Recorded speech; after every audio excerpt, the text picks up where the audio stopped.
Yo YouTube! It is Saturday the 28th of October. I'm just about finishing for the day, having finished my adventure from this morning and one other job. I'm going to show you what I've done, another um, part of my learning process. Um, and yeah, I'll bring it to a close. It'll be a reasonably short video because it's quite easy to explain. So, I remember being quite tired yesterday in my video, and I finished the video about 5:30, 6 o'clock, and then I had a job booked in for just before midnight.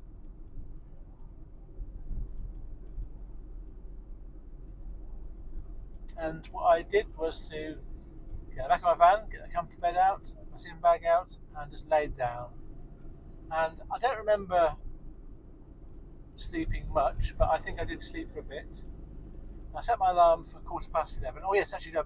I parked up just around the corner from my pickup point. So I drove to the pickup point, parked up, and had a little rest. Unfortunately, I parked up on a hill, so I was sort of sliding down my camp bed slightly. And next time I do this, I'm going to do it on the flat. And so I didn't really sleep, but I didn't do anything else. I was resting, and I think I might have had a bit of sleep at various points. I woke up before my alarm, about 10ish, and then I had a missed call, so I must have been asleep. I reckon. So the missed call was the shipper telling me that they had wanted me to go later than the original planned time. Um, my original planned time was 11:30, and they wanted me to go at midnight instead.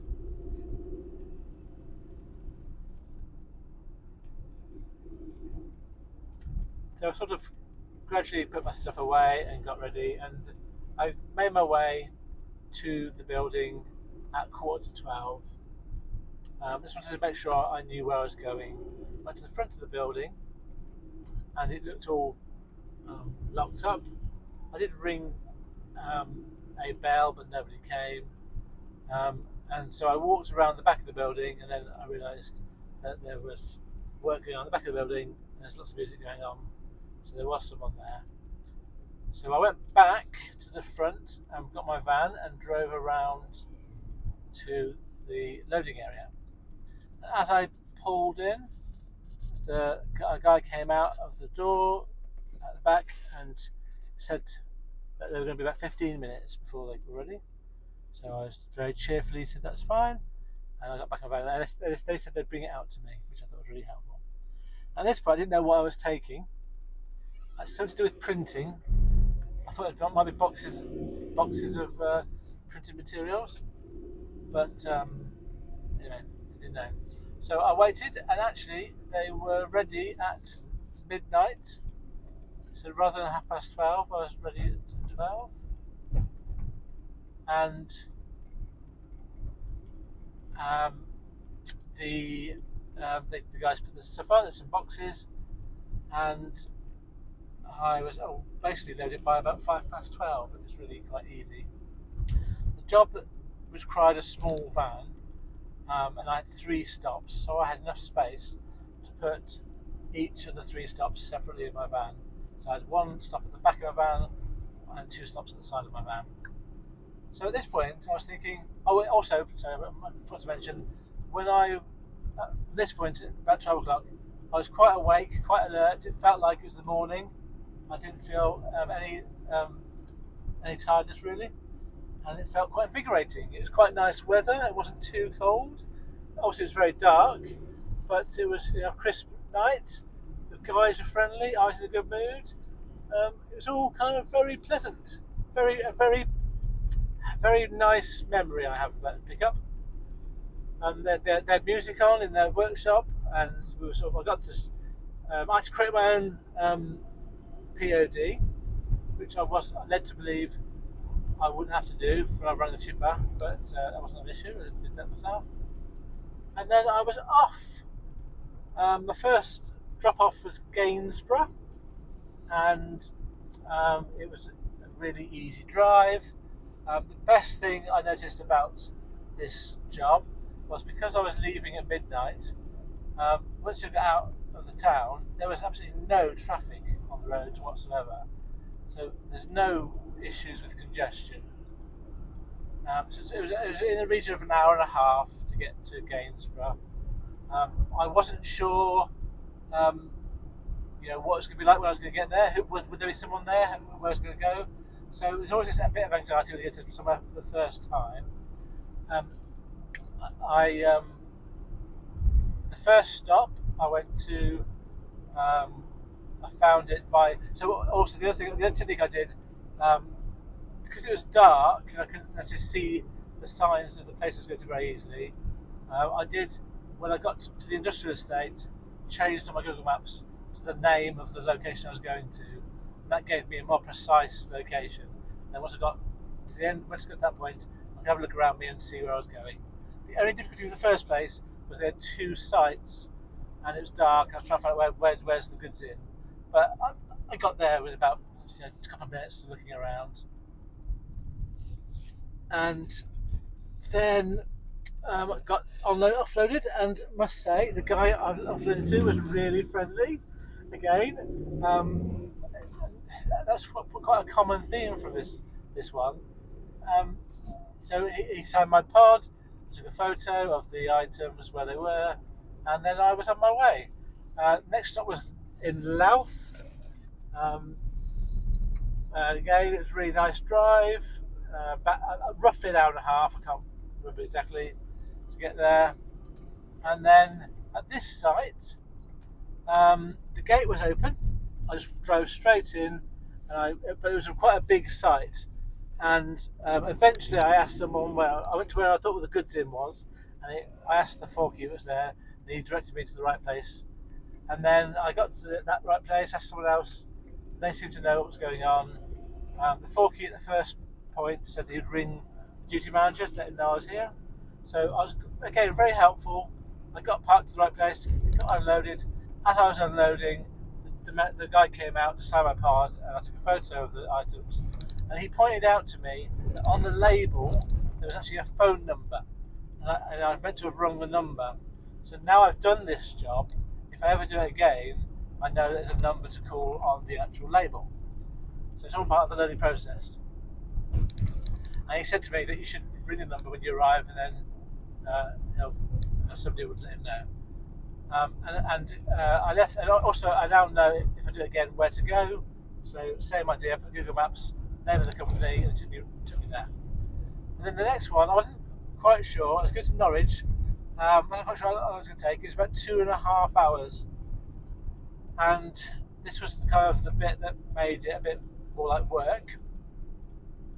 So I made my way towards Norwich. I kind of know how to get to Norwich because I've been there a few times. And when I got to King's Lynn, I was going to go down the A47. But my sat nav was taking me up towards Sandringham way, so up to the hospital. And I ignored that and just followed the A47. And then I realised that my Google Maps was saying road closed, giving me alternative routes. So the A47 must be closed at some point in the evenings along that A47. So I took a turn off, followed the sat nav, ended up going cross country, quite narrow lanes at some points. So I probably should have followed the sat nav the first time it said to me to go on the A roads instead. And by about 4 o'clock on this journey to Norwich, I began to feel a little bit tired at that point. And then I got to Norwich and basically dead on 6 o'clock. It might be 6:05. And I rang the number I had, which was a landline, and nobody answered it. I rang the bell of the goods inn, and it did ring. And then after about a minute or so, another door opened. But I think what was happening was the door was opening because they were leaving the site, not because I'd rung the bell. Because they got into the two guys got into their car. Oh, they took the parcel off me, put it inside, signed my pod, and they got into their cars and they drove off site. So I was very lucky to have caught them. So they were the only cars that were on site. So I don't know what's going on with that one. But anyway, I got it uploaded 6 o'clock, and I was quite tired now, and I did have the feed on looking at jobs in the area, but it was a Saturday morning, and there was nothing at all around at that time at 6 o'clock, and I left it on until sort of 9 o'clock, and nothing. I didn't notice anything come on in Norwich between sort of 6 and 9. But anyway, I didn't stay there. I went home at that point. So I drove home, which is basically 2 hours. This time I followed the sat nav, but it was all A roads, much easier. But again, not on the A47, which would have been quicker. And I got home at 8 o'clock. So basically, to summarise that job, it was an 8-hour job, including the miles to get home. It was in the region of 300 miles. And I got £250 for that job. So roughly speaking, £200 after fuel. And I liked it. It was a good job. People were friendly. The roads were clear. It was a fair price for the job, bearing by the time of day I was doing it. And I would like to do more of that, I think. But I was very tired. So the downside is I was very tired. Sort of between 6 and 8 coming home. And it's not nice to drive when you're that tired. So got home, and I went to sleep for a bit in bed for probably about a fitful sleep for about 3 hours, 3.5 hours, and then I got up, had a bath. And the reason I'm saying this is because I had another job today. So I had a second job for today, which was going from Sleaford to Nottingham. It was a small van job, just taking some parcels to a depot from a sort of small business, and the actual miles was 49.5 miles. I got £75. That was starting at, I had to pick up between 2 and 3. I got to the pick-up place at 2:05, and then got across to the drop-off place in Nottingham, and dropped off, got a pod sign, took a photo, and I was all finished by 4:45. And I had to look at other jobs. There's a couple of jobs that came up from Nottingham, one to Liverpool, one to Wakefield, but bids on both of them, but then they both got cancelled. So there wasn't an awful lot of work, but there was something around. So I'm going home now, so this is what I'm doing the video for. And I have called the shipper and talked about the Saturday morning job, and I have said I'm interested in doing more of it. And I think following yesterday's video where I was saying I don't want to get an end user, but I do want to get some shipper contacts, I think this is one that I want to try and do more work for, because the company seemed to be a very professional company. They were 24-hour a day set up, so it's always good to know. I rang them a couple of times before I picked up, and I got the phone answered. But I think that you kind of tell, I think you can tell from the way people answer the phone and the way they write stuff on the CX, whether the company is someone you want to work with or not. It's not guaranteed, so you can use things like feedback and the payment terms to also help you. But also, by using them, you'll get to know what they're like. So I think they're a good company from what I've seen so far. I'd like to work with them again, and I'm going to see if I can do this sort of job again in the future. I don't want to do it more than once a week. And I think what I want to try and do is find four or five, between 3 and 5 shippers that can give me one job a week. That's a good, fair-paying job, going a fair amount of distance, and then I can structure my week around that. I think that would suit me for now. And so I need to kind of foster relationships with shippers that are people I can trust, and I need to learn how to do that.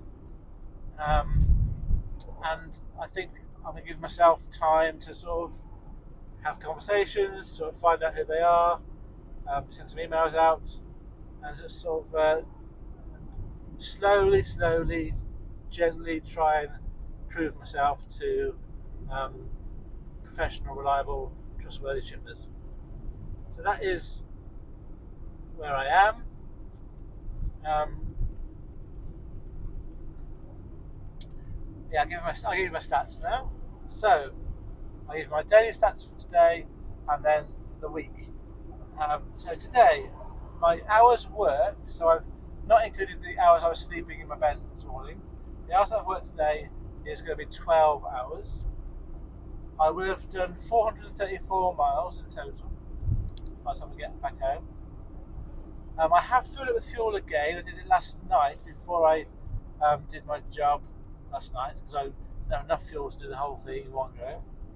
And my average fuel pence per mile has gone down slightly, but that'll be because I didn't fill up a full fuel tank. 15.42 pence per mile. So based on that fuel cost, I've spent yesterday £66.92 on fuel, and then my earnings before fuel is £325. That's 325, and that's based on £250 for the multi-drop, I suppose, the 3 drops from Leeds, and £75 for my Sleaford to Nottingham job. And that means after fuel costs taken into account, I've earned £258 today, Saturday. It's my 5th day of working this week. Now that is kind of the best single day. That is a target. I've made my target for today, and so I'm pleased with that.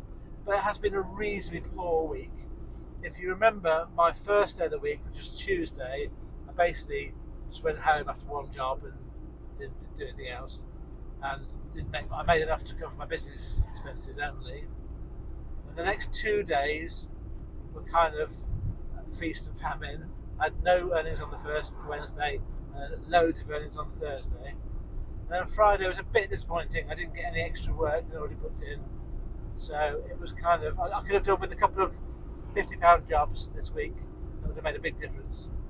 So I think I need to learn from that. I think I probably need to learn to judge when that £50 job is worth going for rather than £60, or whether. So I was bidding for £60 jobs on Friday, but maybe I should have been in £50 jobs, and maybe in the £50 job bids, it's not working. It's a £40. I think there's an element there of, if I can get that right, I can maximise my earnings.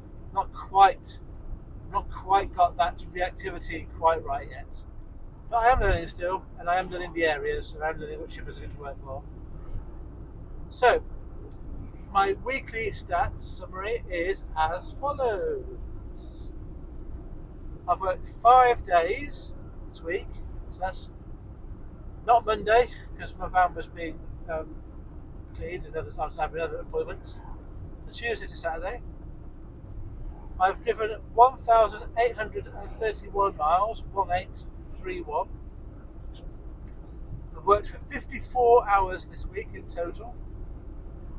I've earned £1,210 before expenses, and my fuel costs this week have come to £282.34, which means that my average earnings per day after fuel, my total net earnings this week are £928.928.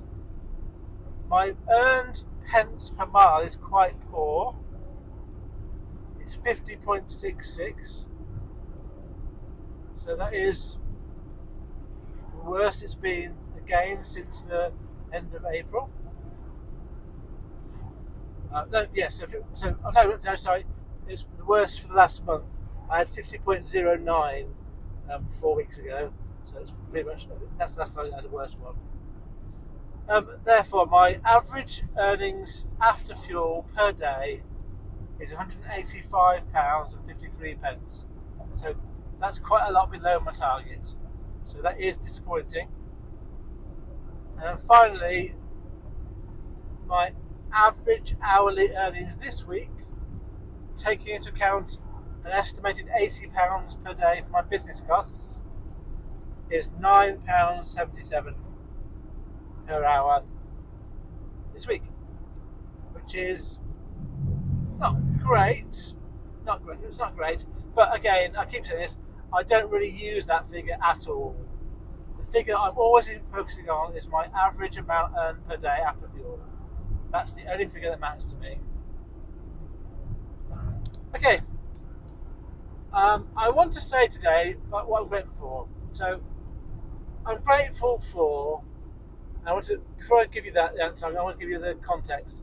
The context for this is that I came into this industry from an adjacent industry, but working basically for a large multinational company. And I came into this industry hoping to find people that shared my values, which would be, to summarise, people that are fair, that are professional, people that are trustworthy. I like to try and be kind. I like to try and be reliable. I like to try and be trustworthy and open and honest. So those are the sort of people I'm trying to meet. Obviously through the phone, not in person. And I would say most people, more than half the people I've come across in this industry, share those values. It's not a lot more than half. It's a bit more than half. It's an estimate. There are a lot of people that don't share those values, and I would want to stay away from. But this isn't about them. I am grateful for all those people that I've come across that are just decent, hard-working people who treat people fairly and who are open, honest, and professional. If you are one of those people, and I'm sure listening to this channel you must be, thank you for being part of the good side against the others. I really appreciate whenever I meet you guys. Again, I mean meet through telephone or through CX, not in real life. That's my autistic brain saying, don't lie, you're not going to meet them in real life. But thank you very much for listening. I hope that you are successful in however you choose to define that term. And what are you grateful for today?